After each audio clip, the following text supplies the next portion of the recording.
cominciamo subito male.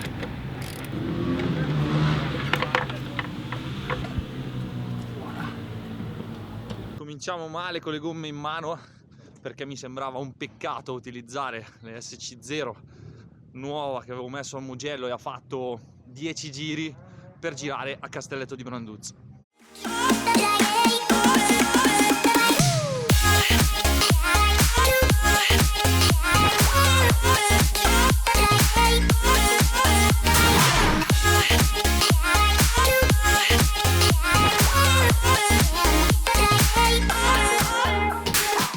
Durante questa avventura con Yamaha ho pensato che, avendo fatto 2 uscite fino ad ora, una a Cremona che è un circuito medio, una al Mugello che è un circuito grande, non poteva mancare il circuito piccolo e oggi ho deciso di venire a Castelletto di Branduzzo, pista nella quale ho iniziato ad andare in moto. Infatti la prima volta mia è stata proprio qui e la prima volta che ho toccato il ginocchio per terra è stato qua a Castelletto di Branduzzo. Oggi metteremo alla prova l'R6 Race dentro il tortuoso tracciato pavese e soprattutto sono curioso di vedere come si comporterà, visto che l'ho usata in circuiti medio-grandi. Qua la situazione è veramente molto diversa e soprattutto per me che adoro mettere a posto la moto voglio vedere come si comporterà il rapporto originale qui dentro, visto che è 16:45, è un rapporto abbastanza importante per questa moto qui e vediamo come si comporta. Poi non vi ho detto la cosa più importante, perché oggi oltre a girerò solo il pomeriggio. L'ultimo turno dedicherò la R6 Race ad una prova e la farò provare a 2 persone che in pista ci vanno pochissimo, così vediamo che opinione hanno delle persone che la pista la frequentano pochissimo a salire sulla R6 Race.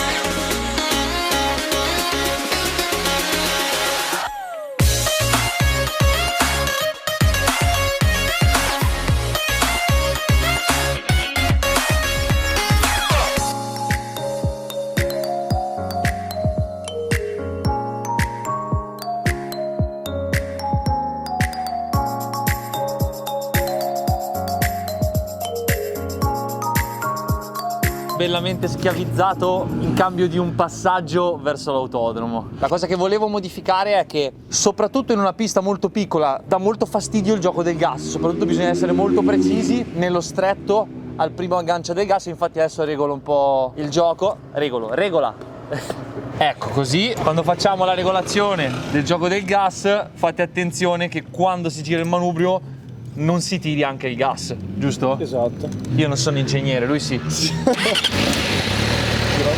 Allora, in molti mi avete chiesto come faccio a montare l'Ago 2 nel casco.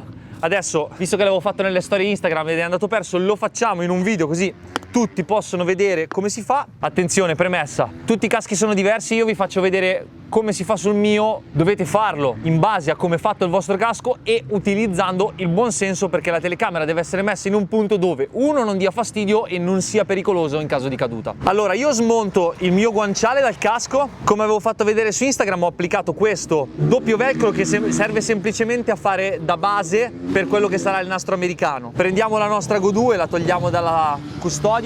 Adesso purtroppo non ce l'avevo, me lo sono fatto prestare, ma se potete compratelo magari in nero e il telato quello più fine, che è quello di maggiore qualità. Facciamo un risvoltino da applicare posteriormente alla telecamera e questo serve solo per tenerla attaccata e darle un fermo, ok? Benissimo, così. Poi, come avevo già spiegato nella storia di Instagram, se noi prendessimo delle semplici fascette e stringeremmo tutto il guanciale e questa cosa è sbagliata. Serve qualcosa che faccia tenuta ma che non stringa. Quindi io faccio questa cosa qui, prendo il nastro, faccio delle strisce sottili, striscia sottile di nastro americano, la cominciamo ad applicare qua, non tirando eccessivamente e facendo attenzione che non prenda l'obiettivo, e non stringete troppo perché altrimenti stringete il guanciale. Questa non viene giù neanche se fate backflip come Axel Ogies, per chi lo conosce. Beh, l'uomo più seguito di Instagram, come chi lo conosce.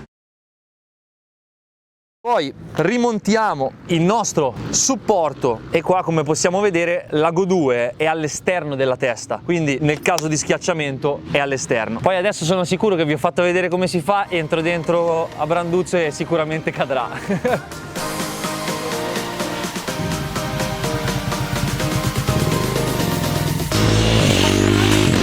Ecco, questa roba qua non fatela mai, nel paddock si va piano e a spinta.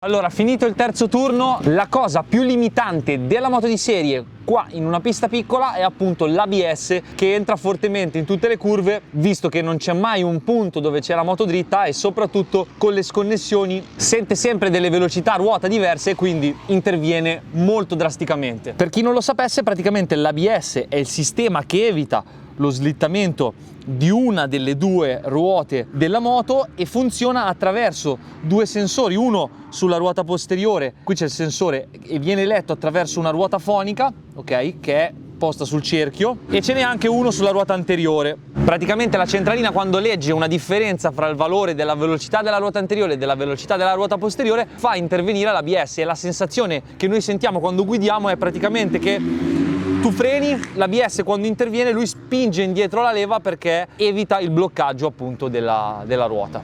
Ma veniamo al bello, perché è ora di far provare la R6 Race. In teoria sarebbero dovuti essere in due, Nicolas, che avete già visto nei miei video, e Nicolò, che è stato mio meccanico al Polimi Motorcycle Factory. Che però, avete presente quando ti chiedono mi fai 2 giri davanti per vedere le traiettorie?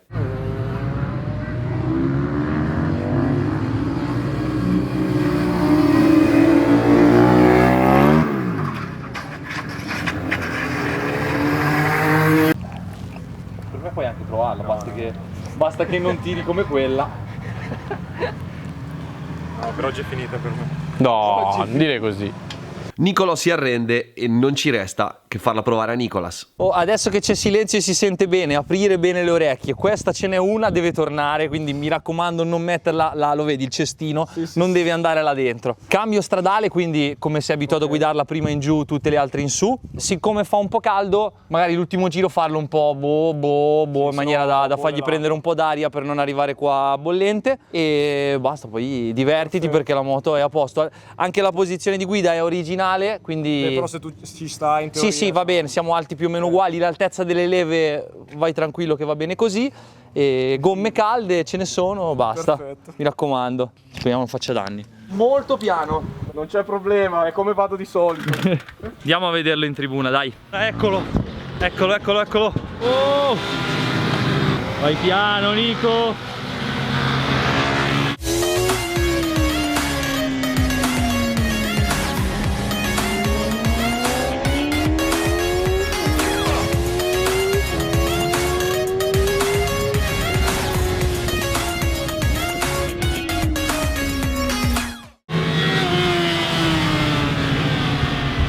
Io non so voi, ma dare la propria moto a qualcun altro è sempre qualcosa di preoccupante, però lo vedo abbastanza sciolto, dai. Poi la moto originale è molto facile, quindi non dovrebbe metterlo particolarmente a disagio.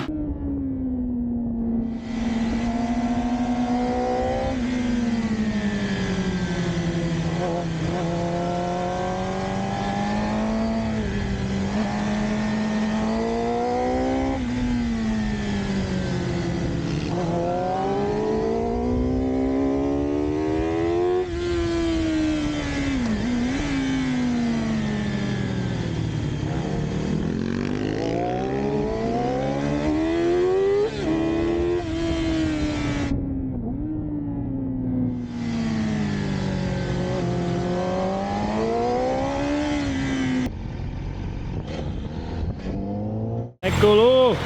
Madonna che sudata. Allora? Moto, una figata. Cosa mi dici? È bellissima. Cos'è che ti piace? È agilissima, e c'ha un'erogazione molto lineare, cioè il limite era sempre il mio, nel senso che io aprivo, teneva sempre, ma non sapevo mai fino a quando potesse aprire ce n'era ancora e poi frena, cioè non sembra ma frena tanto. Anche con l'ABS e le pastiglie originali? Sì, frena. Ok. Frena, va bene. Però dobbiamo dire una cosa, che ho sentito sul rettilineo le marce non le tiravi tanto. No, 14.000 mi sa, giù di lì. È Dai. che a orecchio non sento dove posso arrivare. Comunque va bene, sono contento di averti fatto provare la moto e sono contento che sia tornata intatta. Dai, è tornata.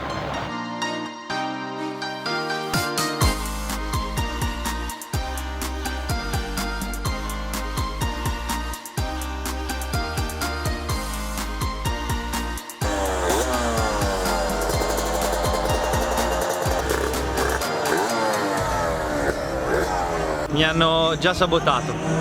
Fai vedere cosa si è rotto? Valvola rave spezzata. Quella che avete visto in pratica è la valvola rave, che è una valvola che viene posta sulla luce di scarico e serve ad otturarla leggermente per permettere al motore due tempi di avere più potenza ai bassi. Potremmo più semplicemente toglierla, però non avendo il coperchietto ermetico ed è il coperchietto della valvola appunto con il suo filo che esce, se togliessimo la valvola sfiaterebbe e quindi adesso rimette Nicolas la valvola e quindi girerò con la valvola chiusa. Praticamente quello che succede è che la moto non va agli alti. Infatti l'Aprilia 125 quando usciva per essere depotenziata ed essere guidabile dai ragazzi di 16 anni veniva venduta con una finta rave che era bloccata.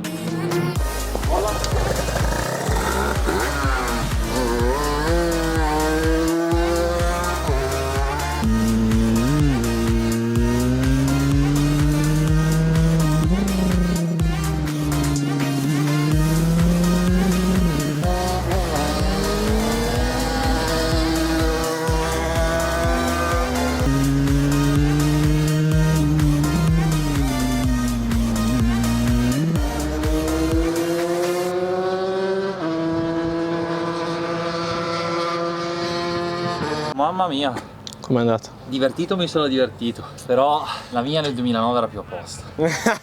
Aia, madonna che coltellata questa. No, a parte il problema della rave, secondo me è proprio che ho sbagliato il rapporto, Troppo lungo. è lungo, la leva del cambio è alta, la leva del freno posteriore è alta, forcella vabbè, C'è la molla originale dentro. inesistente. Ma poi può essere che gratto nella carena con la... Sì. Sentivo sempre... Basta, anche per oggi fine della baracca. La cosa più bella della giornata è stata innanzitutto capire come si comporta la moto in un circuito molto piccolo come Castelletto di Branduzzo e tutto sommato la moto si comporta molto bene. La cosa un po' limitante è semplicemente un po' l'ABS che rispetto alle piste più grandi è un pochino invasivo. Invece sono molto contento di aver fatto provare la moto a un'altra persona e soprattutto che non fa il pilota per sapere le sensazioni che si prova guidando una moto di serie. Per fortuna la moto è tornata intatta senza danni e adesso ve lo prometto basta, non giro più, aspettiamo il kit GYTR. Io spero che questo video vi sia piaciuto, vi abbia fatto un po' divertire perché è stato molto più rilassante rispetto ad andare a girare nella pista vera, facendo i tempi eccetera eccetera. Se non l'avete ancora fatto ricordatevi di iscrivervi al canale, che delle volte spesso guardate i miei video ma non siete iscritti e quindi può essere anche che ve li perdiate, e noi ci vediamo al prossimo video. Ciao!